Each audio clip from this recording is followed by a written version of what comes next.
The evening is slowly turning blue as the sun is dipping under the horizon, giving its last canvas of gold, as if the world is slowly down and becoming more still. There stands the opposing males calmly. Suga leans with the indigo vehicle, inserting his rugged hands under pockets of his jeans, keeping his orbs over the road before them, while V stands tall and imposingly with his one arm resting on the roof of vehicle as his steers are seized along the lavish car. The stout males are standing patiently seeking for the glimpse of their dears as they move their orbs towards the door of house, which slightly opened, causing mellow sound enough for the sharp minds to recognize. The gazes that most of times chase dark are now found to have some hint of tenderness in them that is only meant for the sceneries of youngers who slowly stepped outside from the house. The next moment their bright hairs glimmering under the blue light.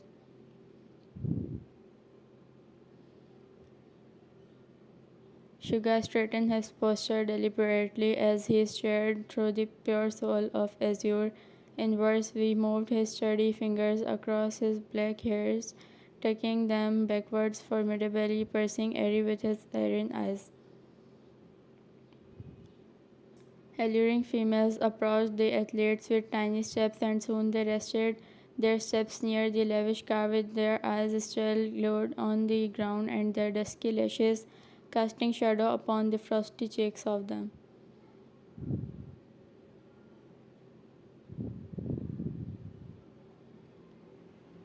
The luxurious car parked at a distance from the beautiful scenario that is arranged in a complete empty area. Two of stoics stepped out from the car as they unlocked the doors of back seats as usual for delegates. Harry and Azure's lips slowly curved up on the gentle acts of their shelters. They stepped out as they adored the beauty of the blissful sight from afar before they shifted their soulful ears to the stalwarts who are already gazing at them.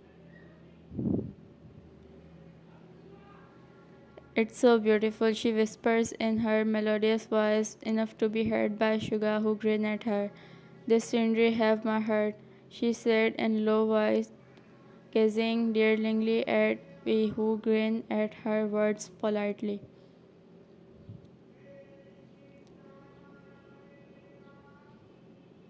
Stoics reached their hands out, gesturing the females to place their petite hands upon their massive ones.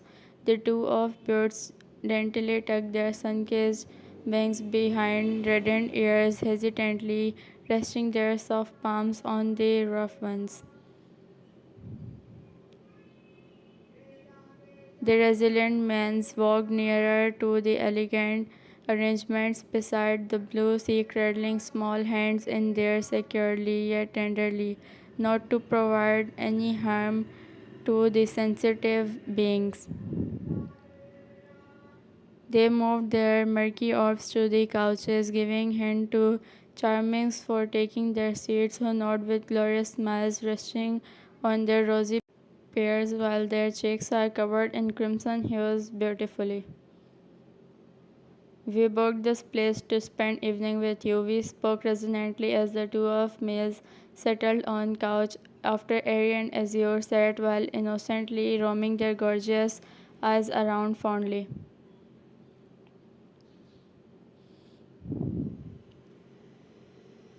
The cost will be worthwhile if you love this place that we reserved, he said calmly. Airy and Azure silently nod their heads with delightful curve ups on their lips as they gazed their honors.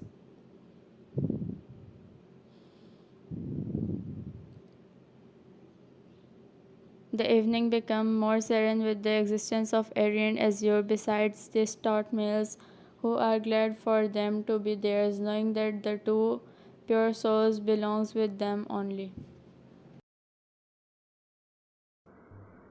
Next day, in the quiet hall, both delegates sat together, their fingers moving swiftly across the pages of their notes, while some books lay open on their nearby table as well, their brows slightly frowned in full concentration.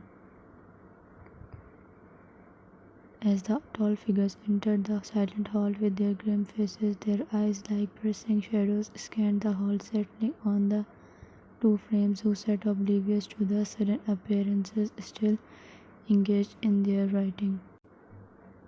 Frail beings did not notice the weight of the newcomer's gaze upon them. Mill's eyes flashed, fear's face darkening as they both are struggling to contain the rage within the thought of small beings accepting gifts from those fellows males friends. For past university years is like furry igniting a firestorm of possessiveness and anger, and this is what they saw today as well. Their serious faces now blazing with intensity as they suppressed the aggression. The heavy footsteps echoed through the hall, shattering the calmness that had enveloped the petite forms, and soon both look up as they take in the imposing figures now seated on the ornate couches opposite them, casting shadows over their frames. Suga's features, unforgiving yet sharp, turned whole attention to the golden-haired girl, his stare lingering on her delicate form and the soft hand which is still holding on to the pen, looking at him with steady blinks. Inverse face is a map of sharp, deep lines, sealing his gaze on the brown-haired girl, his orbs peering through the butte frame, who is looking at him with a small frown on her brow. Vulnerability. From now on, you are not going anywhere with those fellow friends. Get it for the rest. You are going to listen to me and stay away from them for your own good. Remark these words, both stated. The deep voices rumbles through the walls, making delicate hearts skip. They sound like commanding, authoritative, and straightforward, leaving no space for any further declaration. Both lures stayed silent when soon their soft voices filled the hall. Their melodic tones are supposed from the deep rugged ones. Both slow voiced ringing males are like a soothing whispers, calming the tension that had risen with the scenario. We have known them since the beginning. Our families have known them as well.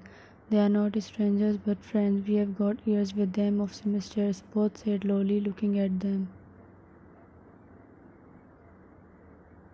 Despite the turmoil rising within them, the males' forms remain calm yet controlled. They seem to be holding back their anger to not break the serenity of both fragile frames which are too precious for them, looking at stalwarts. Darkened eyes never left beloveds who are as well seeing clearly the hint of protection as they had claimed them as their own for the rest, and once again the silence broken by the raspy voices of brownies. Consider this matter closed. No further discussion is needed.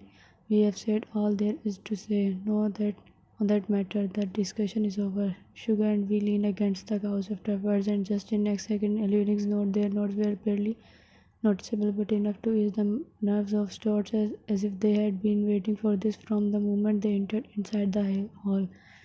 Their faces set in determined lines. Elias felt the soothed response of small beings like they again claimed their whole beings as their own, staring at them whose heads are still bowed, seeming to shrink into themselves. Now return to what you were doing earlier. Exams are near, so study hard. Concentrate on your upcoming exams and stay serious about your study, they exclaimed resonantly. Azure and airy heads nodded once more, providing a gentle gesture to their words before they reached for the pens and began to write. Their hands are moving with slow moves as they work on the incomplete notes. Getting eyed by the warm yet affectionate gaze of men near who are following their each move, murky orbs tracing the curves of their velvety hands to the gorgeous eyes which are roaming all over the pages. An yearling watches every small forms are making, observing the way they softly breathing, looking unreal yet art.